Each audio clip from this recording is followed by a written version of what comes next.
মুজাফফরের তিমির যাত্রাটাও পড়েছি। তো তিমির যাত্রা পড়ে আমি আসলে তিমির যাত্রা অনেক পুরস্কারও পেয়েছে বেশ কয়েকটা বোধহয়।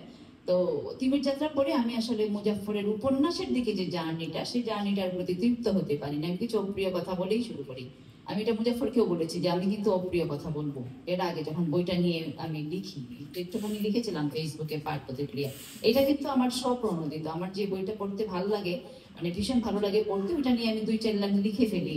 অনেক সময়ের কারণে পারিও না, কিন্তু এটা নিয়ে আমার লিখতে মানে ভালো লেগেছে, মানে আমার লিখতে ইচ্ছে হয়েছে, আমি না লিখে পারিনি একটা এরকম বিষয়।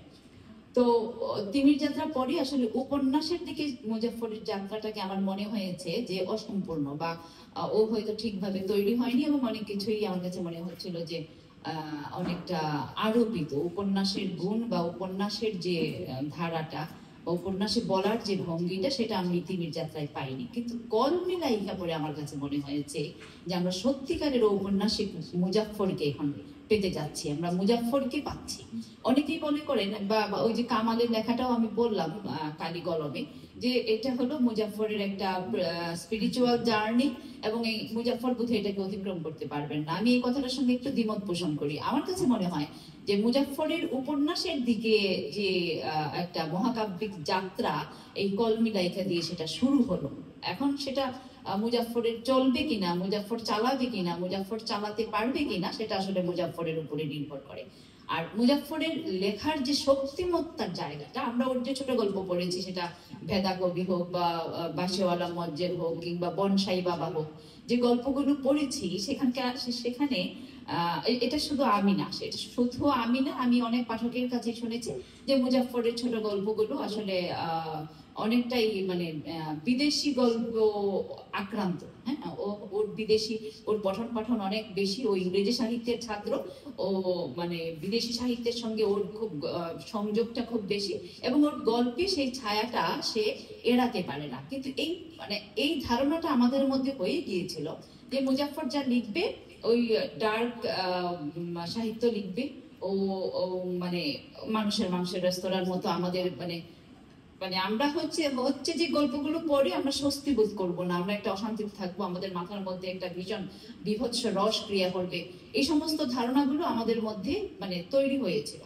কিন্তু এই কলমি লাইকা বলে অনেকে আমাকে এটাও বলেছে, কলমি লাইকাটা যখন আমি লিখেছি ফেসবুকে কয়েকটা লাইন, তখন আমাকে আমার এই লেখা পড়ে বেশ কয়েকজন এই উপন্যাসটা পড়েছেন, এবং আমারও এটা যে আমার কোনো উপন্যাস পড়ে ভালো লাগলে, কোনো লেখা পড়ে ভালো লাগলে আমার আশেপাশের অনেকেই বলি যে এটা পড়ো, এটা খুব ভালো, এটা খুব পড়ো। এবং যাদেরকে বলেছি তাদের মধ্যে অনেকেই বলেছেন যে এটা পড়ে তো খুব মন খারাপ হলো, এটা পড়ে আপনি আমাদেরকে পড়ার সাজেস্ট করছেন কেন, এটা পড়ে তো আমরা বিষণ্ণতায় আক্রান্ত হলাম, এটা পড়ে তো আপনি এই সময়ে, তখন তো 5 আগস্টের পরে একটা উশৃঙ্খল অবস্থা দেশের মধ্যে, বইটা যখন বের হলো সবাই একটা মানে মানসিক অস্থিরতার মধ্যে আছে, আপনি এই বইটা আমাদেরকে পড়তে বললেন কেন, তুমি এই বইটা বললে কেন, তুই এই বইটা পড়তে বললি কেন। তো আমি তখন বললাম যে আমাদের চারপাশে যা ঘটছে, আমাদের দেশেই বলি কিংবা দেশের বাইরে বৈশ্বিক ভাবেই বলি, চারপাশে যা ঘটছে কিছুই কি আমাদের স্বস্তি দেওয়ার মতো ঘটছে, কিছুই তো আমাদের স্বস্তি দেওয়ার মতো ঘটছে না। তো আমরা কেন স্বস্তি আশা করছি একটা বই পড়ে, একটা উপন্যাস পড়ে কেন আমরা স্বস্তি আশা করছি? বই তো বিনোদনের জন্য না, তো বিনোদনের জন্য না, কিন্তু এই বইটা কেন পড়বো? মানে এই বইটাতে আমি মনে করি যে একটা মানুষের জীবন অনুসন্ধানের যে বিচিত্র গতিপথ, সেই বিচিত্র গতিপথ আমরা এই বইটার মধ্যে পেয়েছি।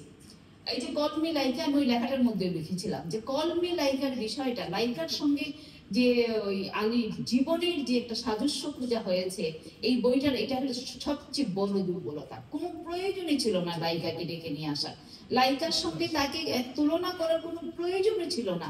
হ্যাঁ, আলী নিজেই একটা স্বয়ং সম্পূর্ণ জীবন, এবং তার যে জীবনের অর্থ, আমরা যা ছাত্রের যে অস্তিত্ববাদের কথা বলেন, যে আগে মানে মানুষের বেঁচে থাকা, তারপরে জীবনের অর্থ খুঁজে, আমরা আলীকে দেখি কি যে শুরু থেকেই সে অর্থ খুঁজে বেড়াচ্ছে। আমি কিছু নোট নিয়েছিলাম, আসলে বলতে গেলে সেই নোটে আজকে আর যাবো না আমি, এবং এই বইটা একটুখানি খুলে দেখাই, এটা কিন্তু আজকের না, আমি কিন্তু এখানে আসবো, এখানে আসার জন্য কিন্তু এই যে মানে আন্ডারলাইন গুলো করা বা পাশে নোট রাখা, এটা কিন্তু আমি আজকে নেই, বা এখানে আসার জন্য নেই, আমি পড়ার সময় নিয়েছিলাম। তো কিছু কথা আমার ইচ্ছে ছিল বলবো, ঠিক আছে আমি পরে লিখবো একটা বড় লেখা, আজকে আর না বলি। তো এই যে যাত্রাটা, সেই এক পায়ে জুতা খুলি আরেক পা দিয়ে ধান মাড়াই করছে, তারপরে তার বোনের হাজবেন্ডের, তার বোনের স্বামীর যে গুম হয়ে যাওয়া, বা গ্রামীণ জীবনের যে পটভূমি, আসলে মুজাফফরের লেখা এর আগে আমরা পাইনি। আমার কাছে মনে হয়েছে যে মুজাফফরের শক্তিমত্তাটা আমরা এই উপন্যাসে পেয়েছি, এবং গ্রামীণ জীবনকে খুব কাছ থেকে দেখা। এবং আরেকটা কথা আমি বলি, এখানে ওই আমরা দেখি তো যে প্রথমেই কিন্তু মুজাফফর বলে নেয় যে সে তাকে যে সমাজ গ্রহণ করে না, তারপরে এক সময় দেখি সে মসজিদ থেকে বিতাড়িত হয়। এই যে জীবনের ধাপে ধাপে বিচিত্র অভিজ্ঞতার মধ্য দিয়ে সে গিয়েছে একজন তৃতীয় লিঙ্গ হিসেবে।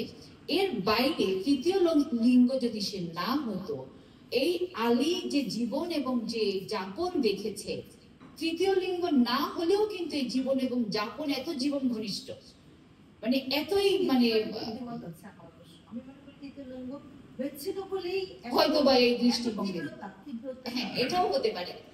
আমি ওর কথাটাও মেনে নিচ্ছি যে তৃতীয় লিঙ্গ হয়েছে বলেই হয়তো ওর অনুভূতির তীব্রতাটা এত বেশি হয়েছে, এটাও হতে পারে।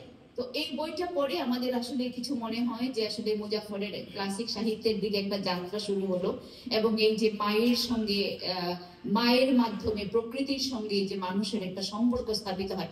এবং এরকম আমি এখন উদ্ধৃতি আর খুললাম না, বইটা থেকে বিশাল কিছু উদ্ধৃতি আছে যা আমাদেরকে একটা ফিলোসফির সঙ্গে সম্পৃক্ত করে দেয়, যেগুলো হয়তো আমরা অনুভব করি কিন্তু বলতে পারি না, আমরা লিখতে পারি না। মুজাফফর এই কথাগুলো লিখেছেন, এবং আমি মুজাফফরকে বলেছি তুমি বোধহয় একটা ঘোরে বসে এটা লিখতে পেরেছো। এবং মানুষের উপর ওহী নাজিল হয়, রবীন্দ্রনাথ ঠাকুর যেমন বলেছেন জীবন দেবতা আমাকে দিয়ে লিখিয়ে নেয়, ওইরকম একটা ঘোরের মধ্যে থেকে বা ওহির মধ্যে বোধহয় মুজাফফর লিখে গেছে। না হলে সচেতন ভাবে এই বাক্যগুলা আমরা কতটা লিখতে পারবো, জীবনের এই অনুভূতিগুলো কতটা প্রকাশ করতে পারবো আমি জানি না। তো আমি আসলে কথা বাড়াই না, আসলে কথা বলার মানে মতো আসলে মানসিক অবস্থা